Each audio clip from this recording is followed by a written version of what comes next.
one. Oh, you did catch it. My hazelnut truffles are delicious. If you're looking for a sweet treat after dinner, but something that's nutritionally dense, so you're not going to immediately feel like eating an entire block of chocolate, these are the bowls for you. They're a little bit like Ferraro Rochers, but like I said, they're nutritionally dense, so you get some goodness when you enjoy them. Give this recipe a go and let me know what you think. We're going to set aside 14 whole hazelnuts to put in the center of our truffles. Now, we start with roasted hazelnuts. If you can't get roasted hazelnuts from the supermarket, all you have to do is get raw ones. Make sure they're skinless just to save you a bit of effort. Put them in your air fryer for 5 minutes at 200 degrees. If you don't have an air fryer, you can do it in the oven as well. Same process, just make sure they don't get burnt. And now we mill these for 10 seconds. And now we just add the remaining ingredients. So we have some medjool dates. We want to make sure that we remove the seeds on the inside. Don't make the mistake that I made and chuck them in and then you have seeds all through it and then you have to chuck the batch out. The weight of the medjool dates is the flesh, not including the seeds. We have some nut butter to add. Now, you can use commercial made butter, but you can make this in your Thermomix very easily too.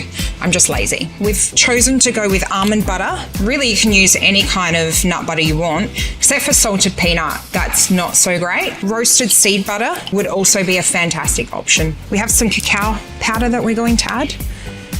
You can use cocoa powder as well if you don't have cacao. Some vanilla bean paste. And a large pinch of salt. And then we just blend that up. And now we have our hazelnut truffle mixture made. It's a good time to check how the mixture comes together. So you want to make sure that when you press it between your fingers, it forms together properly, it doesn't crumble.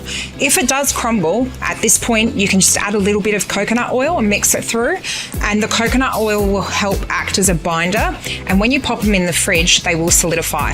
And now we want to divide the mixture into 14. So I like to weigh it out and actually do the maths on this because it makes sure that all of the balls are the same size, and then that helps me work out the calories. You can also just eyeball it. Did you see what I said? Eyeball? It's all right, I cracked myself up. That would be funny if you put a laugh track over it.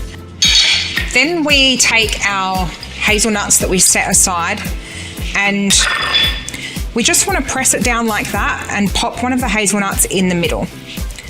And then just press really firmly. And then you just kind of toss the balls in your hands like this.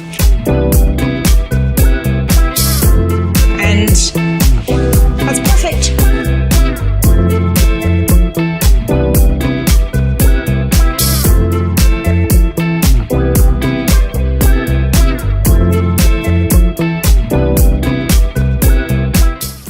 Now that these are all rolled, you want to pop them in the fridge while you melt your chocolate. Now, if you want to upgrade your hazelnut truffles, you can drizzle some melted chocolate over the top of them. Something that the dev team started doing, and I thought it looked so pretty and no doubt makes them twice as much delicious. So I thought I had to add this as an option to the recipe. Of course, if you're worried about the calories, you can skip this step. But all I do is break up the chocolate, give it a blitz in the Thermomix, and then melt it. And you don't have to wash the bowl when you do this part. It's perfectly fine to have a little bit of truffle mixture left over in it. Now, again, because I want these to look a little bit fancy, I put my melted chocolate in a little snap lock bag. It's much easier if you have 4 hands. Neeson gets to be on camera. You're going to edit this bit out, aren't you? I bet you keep your cool tattoos in the video though. And then I just cut the very, very edge off. You don't have to use a disposable snap lock bag. You can use a piping bag if you have one. We just couldn't find ours. Ta-da! Now we pop these in the fridge to set and then we can eat them.